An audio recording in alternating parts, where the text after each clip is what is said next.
जड़े प्रसिद्ध प्रचारक शिक्षा देवा समय गोटे प्रश्न सहित तांको शिक्षा आरंभ कले। से सभारे प्राय 200 लोक एकाठी होइथिले। से हाथ में 500 टंका धरी प्रश्न कले, किए एई नुआ 500 टंका नेबाकु चाहुची? 200 लोक हाथ ऊपर को उठाई कहले, आमे नेबाकु चाहुचु। तापरे सेई 500 टंका को हाथ में लोचाकोचा करी पुणी पचारिले, वर्तमान किए नेबाकु चाहिबो? समस्तଙ୍କ हाथ पूर्वपरी ऊपर को उठीगला। तापरे सेही 500 टंका जा हाथ में लोचाकोचा करी देइथिले ताकु पादरे दली देले।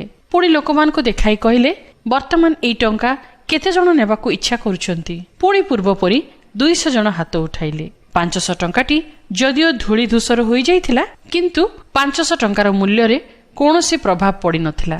लोके 500 टंकार अवस्था को देखि नथिले, किंतु 500 टंकार मूल्य को देखिथिले। आमे काहाकु देखु? बाह्य रूप को देखु बा ता मूल्य को देखु? ईश्वर को दृष्टि रे आमे बहुमूल्य अटु। ईश्वर आम बाह्य रूप को न देखि आमको देखंती। एई जगतर समस्या दुख जंत्रणा रे दली चकटी होई जाइथिले सुधा ईश्वर आमको प्रेम करूछंती ओ कहउछंती, तुमे बहुमूल्य। से प्रेममय ईश्वर बाइबल रे एई कथा कहंती, तुम्भे आम दृष्टि रे बहुमूल्य ओ संभ्रांत होइअछ।